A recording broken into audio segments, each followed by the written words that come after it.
पर Y access या Z access नहीं बनाई है, ठीक है। तो देखिएगा ये हमारे पास हो गया -9 सेंटीमीटर, ये 9 सेंटीमीटर। इसके बाद determine the electrostatic potential energy of a system consisting of two charges, this with no external field placed at -9 centimetre respectively. तो इलेक्ट्रोस्टैटिक पोटेंशियल एनर्जी हमको निकालनी है। तो वो जो पोटेंशियल एनर्जी है वो किस तरीके से निकलेगी, जब भी कभी हम ये कहते हैं कि पोटेंशियल एनर्जी हमको निकालनी है, तो potential energy of a system of 2 point charges, तो 2 पॉइंट चार्जेस की पोटेंशियल एनर्जी कैसे निकलेगी, U is equal to 1/4 pi epsilon not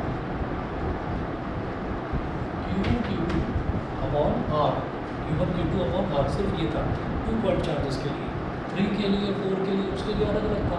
मैंने इसके लिए देखते हैं 1/4 pi epsilon not Q1 Q2 upon R। अब R क्या है, यहाँ से और यहाँ तक का डिस्टेंस लिख दीजिए। R हो गया हमारे पास 18 सेंटीमीटर, यहाँ से यहाँ तक का डिस्टेंस, ठीक। तो 18 सेंटीमीटर या फिर इसको बोलेंगे 0.18 मीटर, मीटर में कन्वर्ट करना है, ऐसा ही 1/4 पाई एप्सिलॉन नॉट 9 × 10 की पावर 9 Q1 कितना है 7 × 10 की पावर -6, Q2 कितना है -2 × 10 की पावर -6।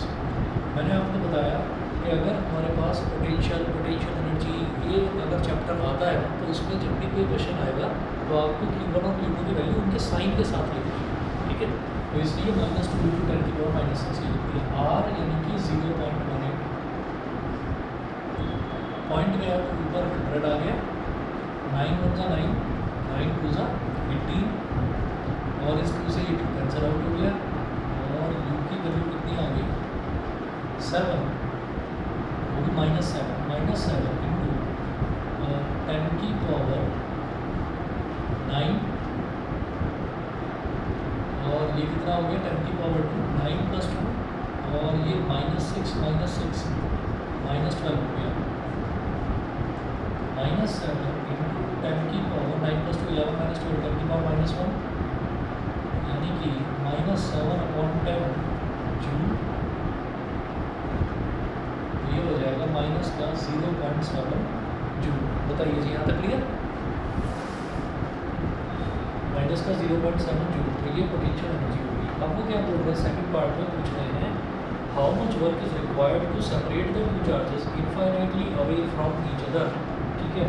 तो ये जो दो चार्जेस हैं इनको एक दूसरे से इनफाइनाइटली अवे, इनफाइनाइट डिस्टेंस पर अगर ले जाना है, infinitely away from each other, तो how much work is required to separate. तो कैसे होगा, आप ये देखिएगा कि इनको यहाँ पर रखने में, यहाँ पर जो इनको रखा गया है, तो इनको लाकर रखने में कितना काम करना पड़ेगा, वही तो ये पोटेंशियल एनर्जी है कि आपको इतनी पोटेंशियल एनर्जी चाहिए ताकि ये वाला चार्ज यहाँ पर -9 पर और ये वाला चार्ज +9 पर लोकेट किया जा सके, ठीक है। तो हम ये कहेंगे बी पार्ट में कि to locate these charges at -9 centimeter and +9 centimeter position, to locate these charges at -9 centimeter and +9 centimeter position,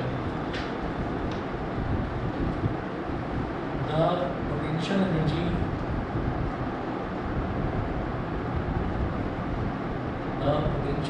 required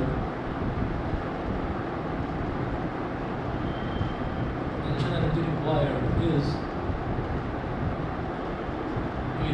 UI, यानी कि इनिशियल पोटेंशियल एनर्जी कितना हो गया -0.7 जूल, ठीक है।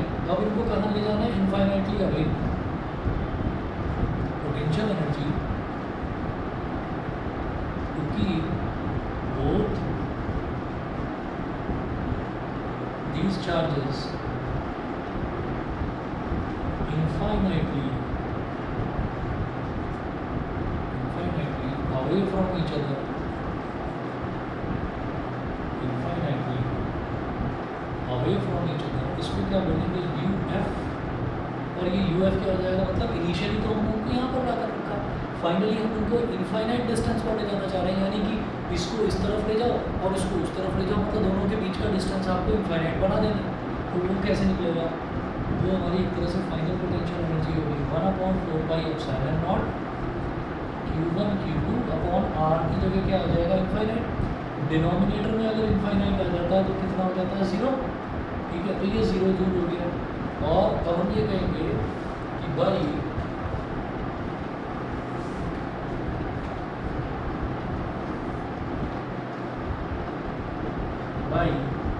Work energy theorem, by work energy theorem, work required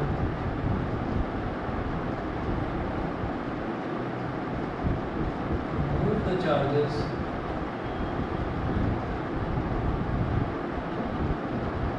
infinitely away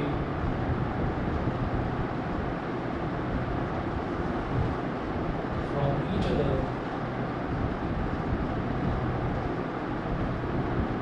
work क्या हो जाएगा? चेंज इन पोटेंशियल एनर्जी को UF माइनस UL। देखिए ऐसा होता है कि वर्क एनर्जी थ्योरम ये कहती है कि अगर हमारे पास दो अलग अलग वर्क डन्स हैं और हमसे पोटेंशियल एनर्जी पूछा जाता है तो change in work done is equal to potential energy, ये होता है। या फिर उल्टा भी ट्रू है कि change in potential energy is equal to work done होता है। तो हमारे पास फाइनल पोटेंशियल एनर्जी कितनी आ गई थी? 0, और इनिशियल कितनी थी? -0.7। तो 0 माइनस -0.7 ये कितना हो गया? प्लस का 0.7 जूल। ठीक है, इसके बाद सी पार्ट देखिएगा। सी पार्ट में बोल रहे हैं suppose the same system of charges is now placed in an external electric field. External electric field दे रखा है E is equal to A into 1/r²,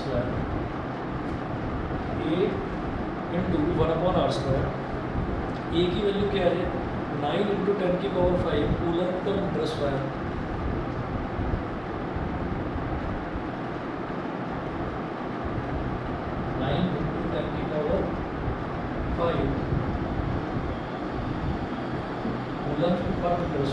What would be the electrostatic energy of the configuration B? तो अब अभी से पहले जो हमने ये निकाला था, ये वाली जो हमने पोटेंशियल एनर्जी निकाली थी जो -0.7 आई थी, ये कब आई थी? ये हमने कहा कि ये जो दो चार्जेस हैं, इन दोनों चार्जेस के बीच की आपस की पोटेंशियल एनर्जी है, यानी कि इनके म्यूचुअल इंटरेक्शन की पोटेंशियल एनर्जी है। तो इस केस में हमने ये कहा था कि हमारे पास इलेक्ट्रिक फील्ड नाम की कोई चीज़ एग्जिस्ट ही नहीं कर रही, हमने लाकर एम्प्टी स्पेस में लोकेट करना शुरू करा चार्जेस को। ठीक है, अच्छा, लेकिन अब यहाँ पर क्या है? अब यहाँ पर पहले से एक इलेक्ट्रिक फील्ड भी है, तो हम ये कहेंगे कि now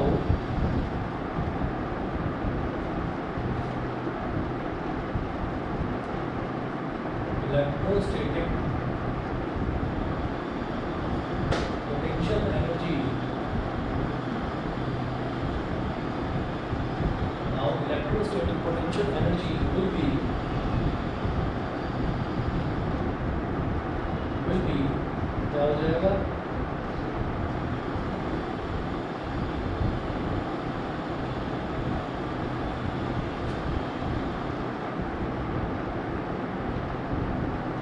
Q1 into V R1 plus Q2 into V R2 into V R2 plus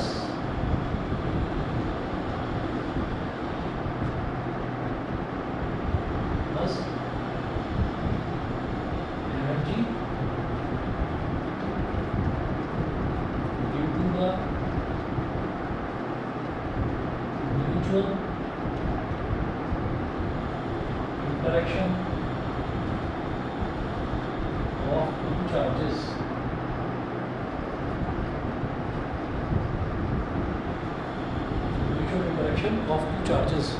mutual interaction of two charges यही है, ये जो हमने निकाला ना 1/4πε0। तो mutual interaction of two charges, तो म्यूचुअल इंटरेक्शन मतलब जब हमारे पास केवल और केवल ये दो चार्जेस मौजूद होंगे तो हमारे पास पोटेंशियल एनर्जी ऐसे निकलेगी 1/4πε0 Q1 Q2 अपॉन R करके, तो वैसे निकलेगी। और ये क्या है? Q1 into V R1, Q1 into V R1 का मतलब ये हो गया देखिएगा अब हम इसमें क्या करेंगे, Q1 क्या रहेगा, मतलब ये लोकेशन पर डिपेंड कर रहा है, और Q1 इंटू वी कैसे निकालेंगे हम, वी ऐसे निकालेंगे कि यहीं पर लिख देंगे इधर ही कि V is equal to E into R. ये समझ गए भाई, E is equal to minus D V by D R होता है। वो तब होता है जब हमारे पास वॉल्यूम चार्ज डिस्ट्रीब्यूशन है, सरफेस चार्ज डिस्ट्रीब्यूशन है। यहाँ पर हमारे पास पता है कि एक फिक्स इलेक्ट्रिक फील्ड है जो कि पोजीशन पर डिपेंड कर रहा है, आर पर डिपेंड कर रहा है। तो ए की वैल्यू दे रखी है 9 इंटू 10 की पावर 5, ये दे रखा है। तो बी क्या हो जाएगा, ई इंटू आर। ठीक है, तो हम यहाँ पर क्या लिखेंगे, Q1 कितना है, Q1 है हमारे पास 7 माइक्रोन कूलम, तो 7 इंटू 10 की पावर -6, ये हो गया। अच्छा ये क्या निकल रहा है, ये भी तो Q इंटू वी करके हमारे पास एक तरह से एनर्जी ही निकल रही है, Q इंटू वी करके। कैसे कि भाई हम ये जानते हैं कि V क्या होता है, वर्क डन पर unit charge, Q into V करके हमारे पास वर्क डन निकल रहा है, और वर्क डन और एनर्जी एक ही बात होती है। किसी में भी जितनी एनर्जी होगी वो उतना ही वर्क कर पाएगा। तो अब आगे देखते हैं यहाँ पर Q1 इंटू वी आर, तो 7 इंटू 10 की पावर -6, और पोटेंशियल इसका यहाँ पर इस पॉइंट पर पोटेंशियल अगर सिर्फ निकाला जाए तो वो निकलेगा E इंटू आर, यहाँ लिखेंगे E इंटू आर, ये हो गया। अच्छा E इंटू आर लिखने की बजाय ना एक काम जो करो, इसको यहीं पे ये सिंप्लीफाई करो, A into 1/r² into R, तो आर से आर कैंसिल आउट हो गया, A/r रह गया बस, A/r। तो इसको क्या बोलेंगे, A/r1, A/r1, R1 यानी कि उसकी पहले वाले की पोजीशन, पहले वाले चार्ज की पोजीशन क्या है। ठीक है, फिर है Q2 क्या है, -2 इंटू 10 की पावर -6, -2 इंटू 10 की पावर -6 इंटू A/r2। R2 क्या है, ये भी 9 सेंटीमीटर वाली पोजीशन पर है। तो पोजीशन अगर हम निकाल रहे हैं तो पोजीशन में वेक्टर नहीं है, सिर्फ उसकी पोजीशन निकाल रहे हैं। तो position with respect to origin निकाली जाती है। तो यहाँ से भी ये डिस्टेंस 9 है, यहाँ से भी ये डिस्टेंस 9 है, तो मैं उसको 9 ही लिख रहा हूँ, 9 सेंटीमीटर को मतलब 0.09 मीटर लिख रहा हूँ। और energy due to the mutual interaction ये हम निकाल चुके हैं, ये भी माइनस का 0.7 joule. Ground calculated in part A, ये पार्ट में हम कैलकुलेट कर चुके हैं। तो आप ये याद रखिएगा, हम सारे टाइप्स करने की, क्वेश्चंस की सारे टाइप्स करने की हमारा जो है मोटिव वो यही है कि आपको ये समझ में आ जाए कि अगर आपके पास क्वेश्चन ऐसा आ गया कि जिसमें आपको ये बोला जा रहा है कि आपको पोटेंशियल एनर्जी निकालनी है, लेकिन साथ साथ ये बोला जाए कि चार्जेस को एक इलेक्ट्रिक फील्ड में लाकर रखा जा रहा है। ठीक है, तो इलेक्ट्रिक फील्ड अगर दे रखा है तो ये जरूर फंडा लगाएंगे, Q1 into VR1, Q2 into VR2, अगर तीसरा कोई चार्ज होगा तो Q3 इंटू VR3। ठीक है, और जो ये R1 है, ये R1 उसकी पोजीशन है, यानी कि ये ओरिजिन से उसका डिस्टेंस है। समझ गए? अब देखिएगा,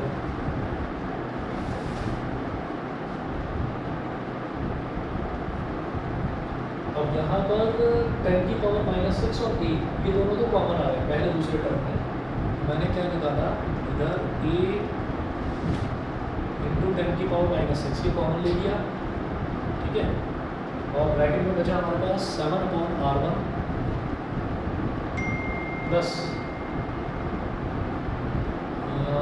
-2/r2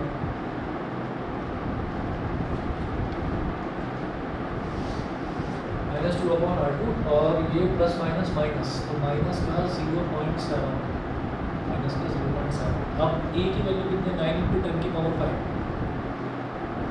9 इंटू 10 की पावर 5 इंटू 10 की power -6, 7/0.09 minus 2/0.09 minus 0.7, 7 minus 2 is, और यहाँ लिख देंगे since R1 is equal to R2 is equal to 9 centimetre, यानी कि 0.09 centimetre distance of Q1 and Q2 with respect to origin. Origin से कितना डिस्टेंस है Q1 और Q2 का, याद रहे। इस तरीके से ये आपका निकाला जाएगा। अब क्या करेंगे, अब यहाँ पर और बताइए ऐसा हम कर क्यों रहे हैं, क्योंकि आपको अगर याद होगा तो हमने जो पोटेंशियल निकाला था, पोटेंशियल जो हमने निकाला था नॉन यूनिफॉर्म इलेक्ट्रिक फील्ड का, तो ये इलेक्ट्रिक फील्ड की एक फिक्स वैल्यू नहीं है, ये डिपेंड करता है उसके पोजीशन पर, ठीक है ना। तो इस वजह से हम ये आपका Q1 इंटू VR1 वाला लेकर चल रहे हैं, समझ रहे हैं। तो अगर कहीं पर इलेक्ट्रिक फील्ड की फिक्स वैल्यू दे रखी होती तो मैं इलेक्ट्रिक फील्ड से डिस्टेंस को मल्टीप्लाई कर देता, हमारे पास पोटेंशियल आ जाता, फिक्स वैल्यू आ जाती। तो यहाँ पर फिक्स वैल्यू नहीं है, इस वजह से हम ये वाला फंडा लेकर चलेंगे। अब क्या करेंगे, ये हो गया 10 की पावर -5 - 6 यानी कि 10 की पावर -1 और 7 - 2 इज़ 5 अपॉन 0.09, पॉइंट गया तो ऊपर आ गया 100 माइनस का 0.7, इस 9 से ये 9 कैंसिल आउट हो गया, ठीक है। और ये हो गया 5 इंटू 10 की पावर 2, 10 की पावर -1, तो 10 की पावर 2 - 1 माइनस 0.7, तो ये बन गया बेटा 50 माइनस 0.7, तो क्या हो जाएगा 49.30, ठीक है। आंसर देखिए ये दे रखा है ना 49.30। ऑनलाइन वाले चारों बच्चे बता दें, दिव्यांका, सुभान, आयुषी, आदित्य, क्लियर है? यस सर, क्लियर है। Yes sir. ठीक है, अगला देखेंगे फिर।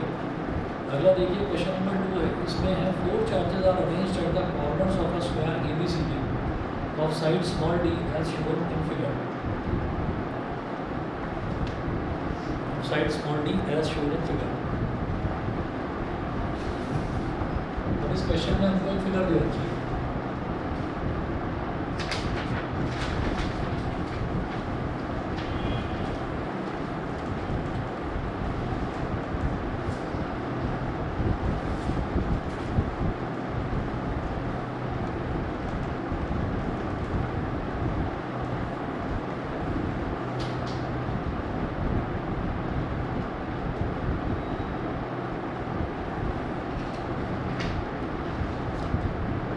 Four charges are arranged at the corners of a square ABCD of side small d as shown in figure। तो मैं ये स्क्वायर बना रहा हूँ,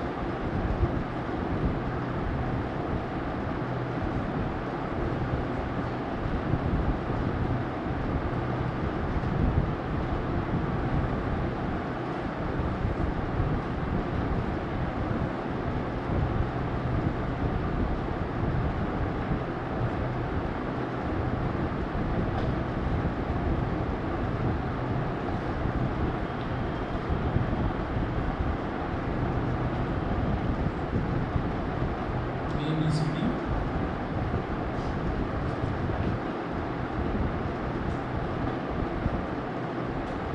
plus Q minus Q plus Q minus Q।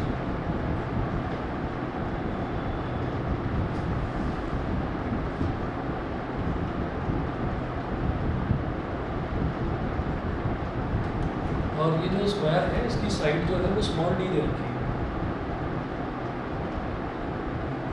अब वो कह रहे हैं find the work required to put together this arrangement. मेरे को ये अरेंजमेंट एक साथ रखने के लिए वर्क कितना करना पड़ेगा ये देखिए। तो work required to put together this arrangement यानी कि पोटेंशियल एनर्जी निकालनी है आपको। अगर वर्क पूछा जा रहा है तो भी पोटेंशियल एनर्जी निकाल लीजिए। तो आप क्या करेंगे, first part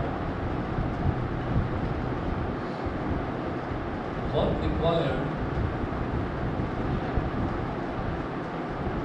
put together this arrangement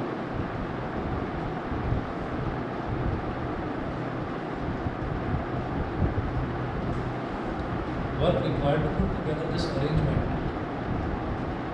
is equal to potential energy existing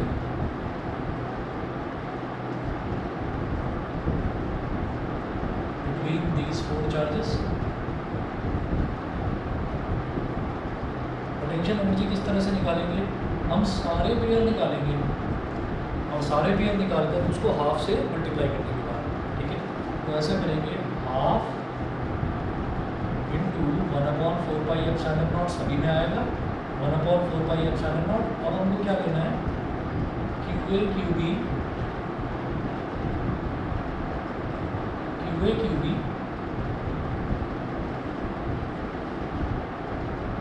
upon दोनों के बीच का डिस्टेंस, फिर QA QC के बीच का डिस्टेंस बताइए कितना हो जाएगा, डी है, ये डी है, स्क्वायर रूट है, तो ये कितना हो जाएगा D square D root 2 Q A Q C upon D root 2 plus Q A Q D और क्यू डी के बीच में तो स्मॉल डी ही है, तो स्मॉल डी है यहाँ तक। ठीक, वही मैंने क्या करा कि ए का कॉम्बिनेशन बी के साथ, सी के साथ, डी के साथ, सबके साथ है। इसी तरह से बी का तीनों के साथ लीजिए, Q B Q A upon D, Q B Q C upon D और क्यू बी क्यू डी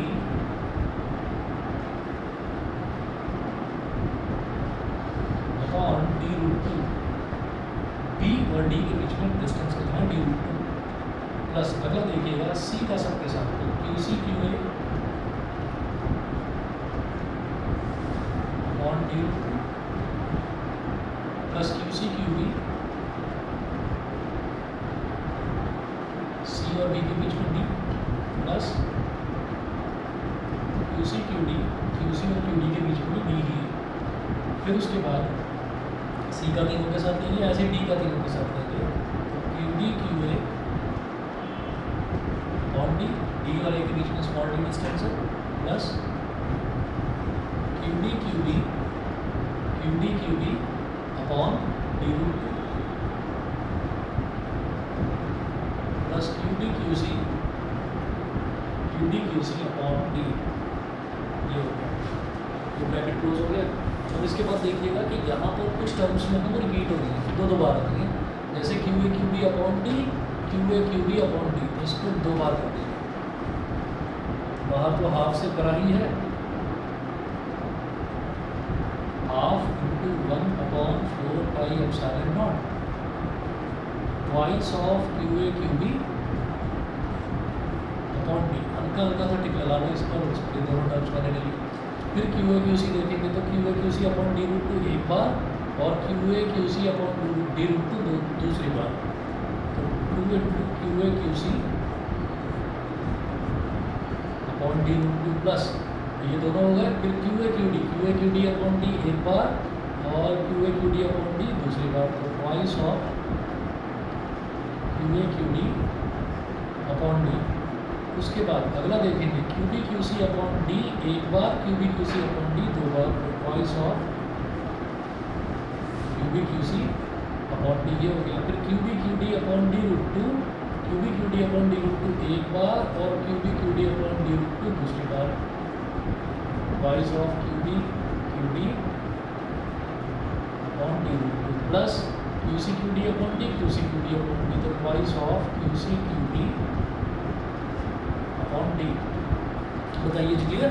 ठीक, अब क्या करना है हमको, यहाँ पर 1 2 3 4 5 6 टर्म्स आ रही हैं, 6 टर्म्स आ रही है, सब में 2 आ रहा है कॉमन, तो उस 2 से कैंसिल आउट हो जाएगा। ठीक है, तो जो चीज़ आपको कॉमन आती हुई नज़र आए वो कॉमन ले लीजिए। तो मैं ये देख रहा हूँ कि यहाँ पर 2 और अपॉन में डी ये कॉमन आ रहा है, तो ये कॉमन ले लो।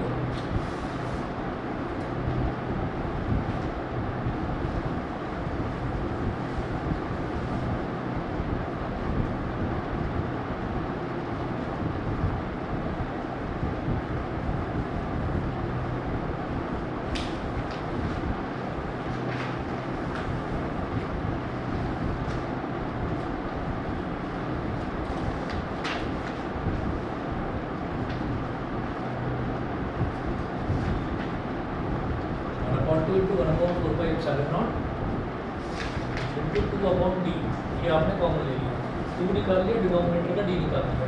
क्यू ए क्यू बी की वैल्यू डालो, क्यू ए और क्यू बी क्या है, क्यू इंटू माइनस क्यू बस इतना, plus Q A Q C, तो क्यू ए क्यू और plus Q into Q upon root 2, ये दूसरा टर्म हुआ। 2 अपॉन डी तो निकाल चुका, अपॉन में रूट 2 बचा बस। क्यू ए क्यू डी, तो Q A Q D Q into minus Q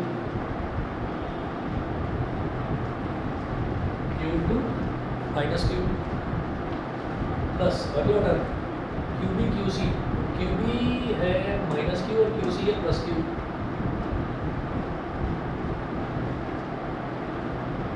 plus अगला टर्म है QB अपॉन रूट 2, तो QB और QB minus Q upon root 2,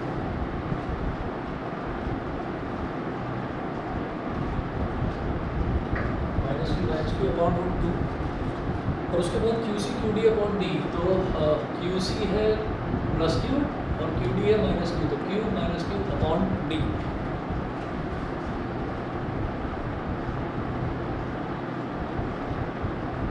sorry upon D तो लिखे नहीं, ये हो गया। अब इधर ये 2 से 2 कैंसिल आउट हो गया, 1 upon 4 pi epsilon not into 1 upon D, और यहाँ minus Q square plus Q square by root 2 minus Q square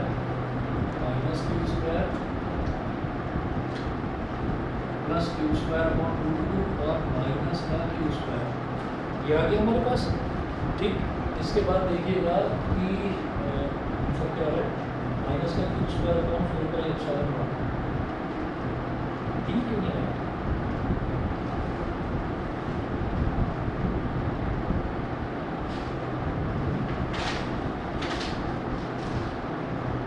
D आना चाहिए, इसको डी में लिखना भूल गया, तो इधर सब में क्यू स्क्वायर है, तो क्यू स्क्वायर अभी देखते हैं, थोड़ा पहले लिखिए 4 pi epsilon not into 1 upon D, और 1 2 3 4, तो माइनस क्यू स्क्वायर 4 बार आ रहा है, तो इसको लिखेंगे माइनस का 4 Q square plus Q square by root 2 plus Q square by root 2, तो 2 क्यू स्क्वायर अपॉन रूट 2, इससे ये कैंसिल आउट हो जाएगा, तो ऊपर रूट 2 क्यू स्क्वायर आ जाएगा। ठीक है, तो यहाँ से अब आप क्या करें, माइनस क्यू स्क्वायर दे दो, माइनस क्यू स्क्वायर और 4 पाई एप्सिलॉन नॉट डी। ठीक है, माइनस क्यू स्क्वायर कॉमन लिया तो ये क्या बचा, प्लस का 4, और ये क्या बचा, माइनस का 4 माइनस रूट 2, कितना आपके आंसर बताइए, क्लियर है? तो जो आपके नोट्स हैं उसमें लिख लीजिएगा minus Q square upon 4 pi epsilon not, इधर डी भी लिख लेना, एक स्मॉल डी भी लिख लेना। ठीक है जी, इसके बाद सेकंड देखेंगे, सेकंड वाला पार्ट इसका, ऑनलाइन वाले सभी बच्चे बताएं, क्लियर? यस सर, क्लियर है। ठीक है, सेकंड पार्ट देखिएगा, a charge Q not is brought to the centre E, a charge Q not is brought to the centre E of the square, comma the 4 charges being held fixed at its corners,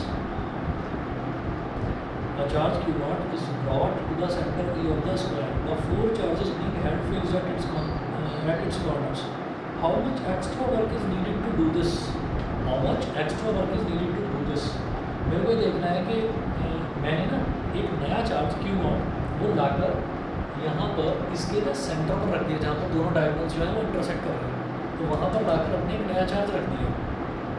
अब वो पूछ रहे हैं कि how much extra work is needed to do this, तो extra work कैसे निकालेंगे, अब हमारे पास 4 चार्जेस ना होकर, 4 चार्जेस थे, अब हमारे पास 5 चार्जेस हो गए, तो एक्स्ट्रा जो 5वां चार्ज आया है उसकी वजह से जो वर्क है वो कितना हो जाएगा, वो देखिए।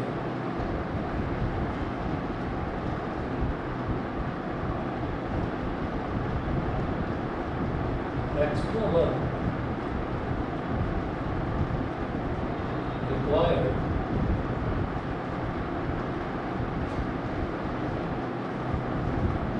extra work required to put the 5th charge Q naught at the center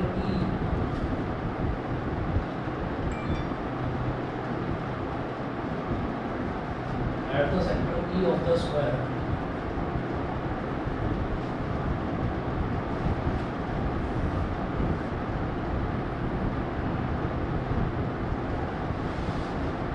at the centre की ऑफ द स्क्वायर, तो जो एक्स्ट्रा वर्क है कैसे निकलेगा, सेंटर है ये हो गया E, हमें ये मालूम है ये वाला डिस्टेंस कितना था d√2, ठीक है, और स्क्वायर है, स्क्वायर के डायगोनल्स एक दूसरे को बाइसेक्ट करते ही हैं, इसका मतलब ये जो डिस्टेंस बचेगा ये बचेगा d√2/2, ऐसे ये वाला डिस्टेंस भी कितना बचेगा d√2/2, समझ गए? तो तो एक्स्ट्रा वर्क कैसे निकलेगा, 1/4πε0 कॉमन लिया, QA QE upon d√2/2, QA QE upon d√2/2 plus QA QE फिर QB QE अपॉन, मतलब मैं E की वजह से निकाल रहा हूँ ना, एक्स्ट्रा वर्क डन निकालना है। तो आप ये देखिए जैसे हमने A का निकाला था ना, A का B के साथ, C के साथ, D के साथ, तो वैसे E का निकाल रहे हैं A के साथ, B के साथ, C के साथ, D के साथ। तो एक्चुअली मुझे QE QA लिखना चाहिए, बात तो एक ही है फिर भी, QE QA, ऐसे ही QE QB अपॉन d√2/2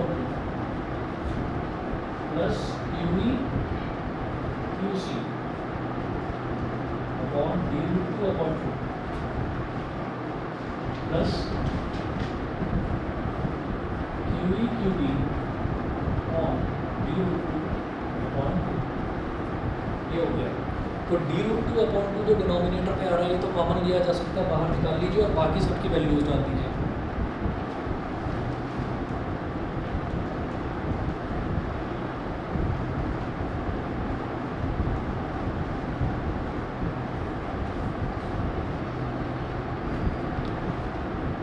हो गया हमारे पास 1/4πε0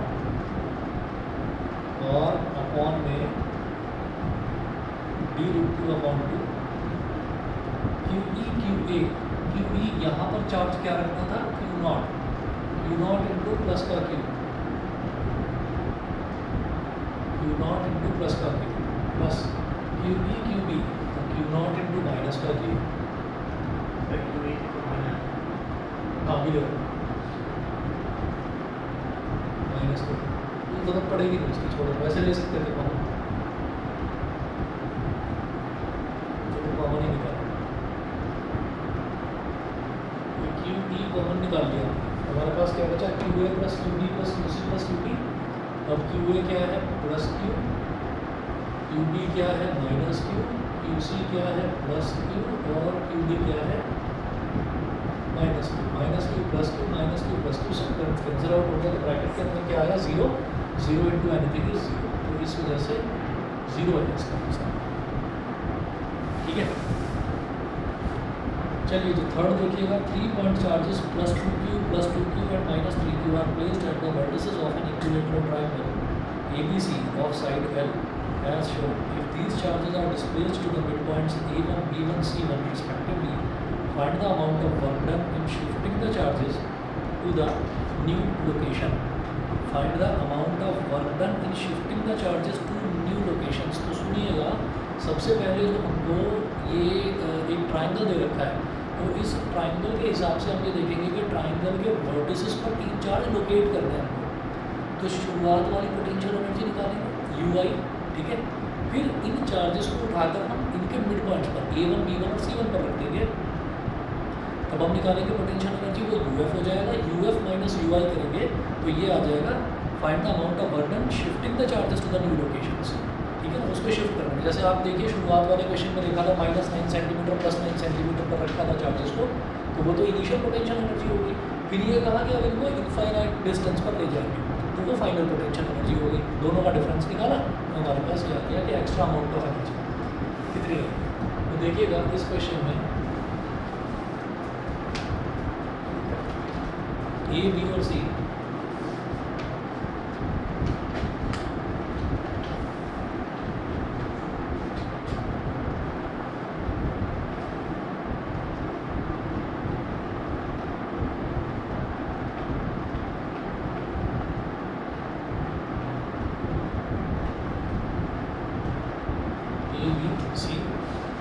ये है, तो प्लस Q प्लस 2Q और माइनस 3Q,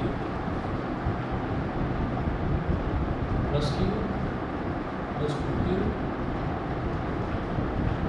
और माइनस 3Q। तो पहले तो ये जो 3 चार्जेस है ना, इन 3 चार्जेस को यहाँ पर सेट करने में कितना एनर्जी लगेगी वो देखिए। तो 3 पॉइंट चार्जेस वाला जो हमारे पास था, बस वो सीधा सीधा लिखिए। तो हम ये कहेंगे कि initial potential energy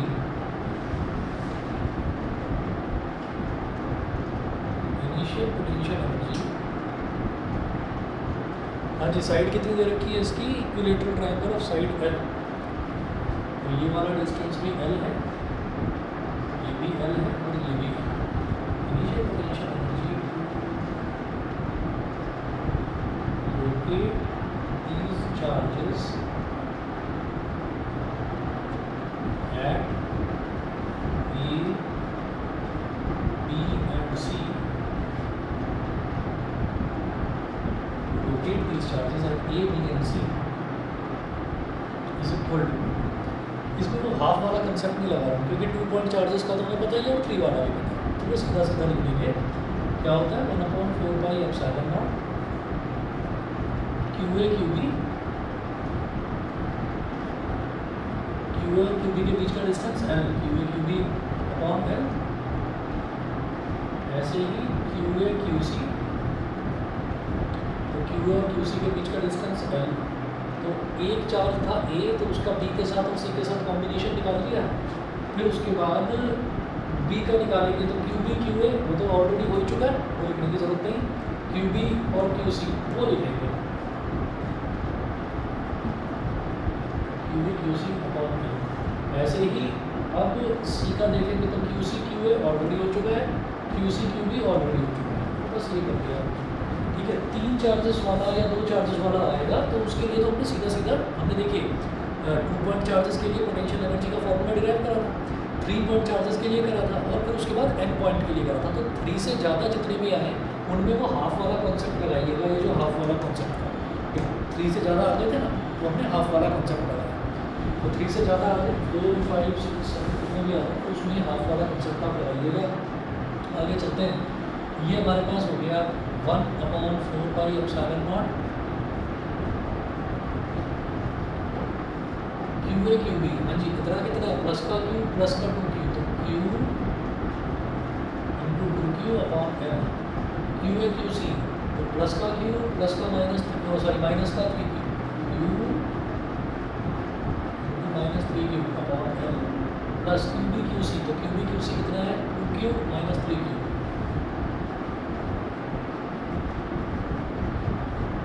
upon L, 1/4πε0 Q square upon L minus Q square upon L minus 6Q square upon L, minus 3Q square minus 6Q square minus 9Q square 2Q square minus 9Q square minus 7Q square,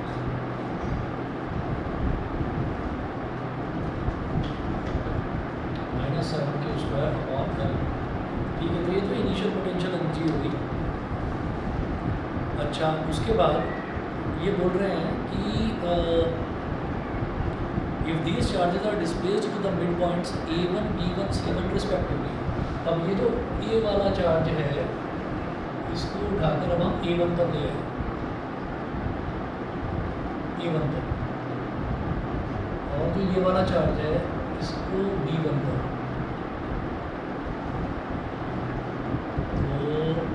यहाँ पर A1 पर क्या आ गया plus का Q, B1 पर क्या आ गया plus का 2Q और C1 तो क्या आ गया माइनस का 3Q, ठीक है, ये हो गया। अब देखिएगा कि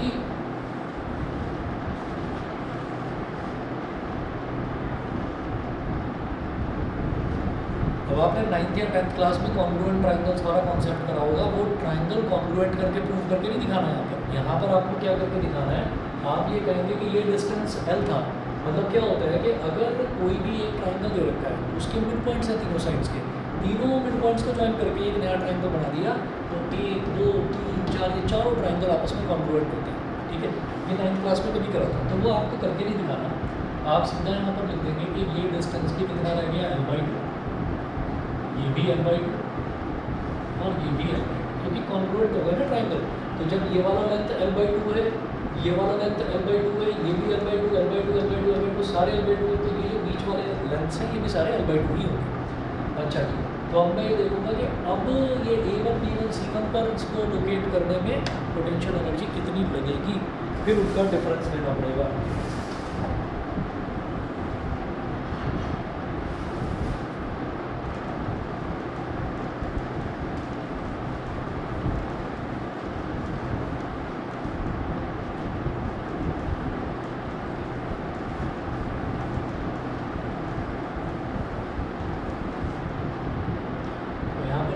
फाइनल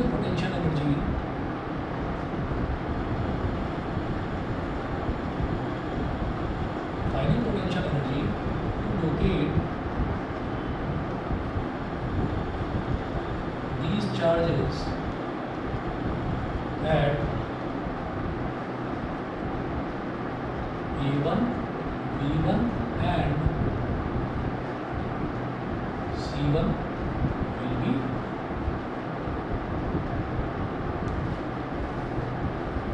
इसको इनिशियल पोटेंशियल एनर्जी बोलती है UI। अगले को फाइनल पोटेंशियल एनर्जी UF बोल देंगे।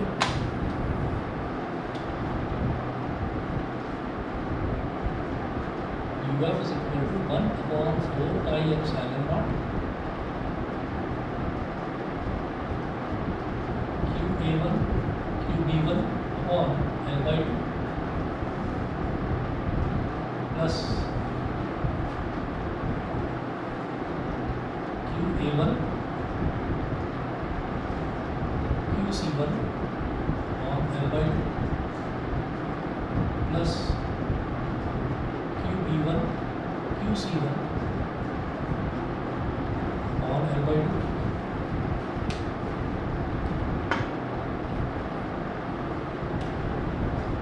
डिनोमिनेटर का डिनोमिनेटर न्यूमरेटर में चला जाता है। ये L by 2 को अगर कॉमन लूँगा तो बेसिकली 2/L बाहर कॉमन आ जाएगा, 2/L बाहर कॉमन आ जाएगा। QA1 QB1 तो यही तो है, प्लस Q और plus 2Q QA1 QC1 QA1 QC1 तो Q और माइनस 3Q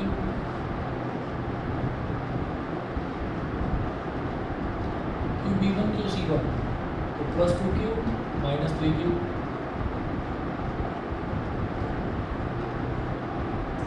ये हो गया 1/4 pi epsilon naught 2 upon L Q square minus 3Q square minus 6Q square 1/4 pi epsilon naught into 2 upon L into minus 7Q square। ये हो जाएगा 1/4 pi epsilon naught minus 14Q square upon L। ठीक है, अब क्या करेंगे, work done in shifting the charges. therefore work done in shifting these charges to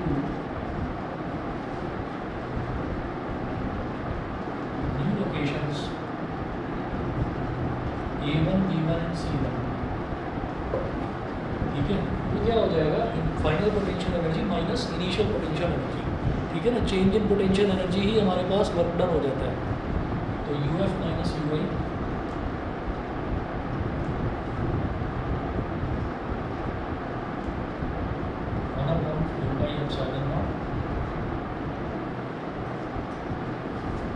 minus 14Q square upon L minus 1/4 pi epsilon naught minus 7Q square upon L। Minus minus plus हो जाएगा 1/4 pi epsilon naught और Q square upon L ये common ले लिया, bracket में क्या बचा minus 14 plus 7 1/4 pi epsilon naught minus 7Q square upon L। ये हो गया, सही है जी। ठीक है, बस तो इतना कर लीजिए, बाकी फिर कर देखता हूँ।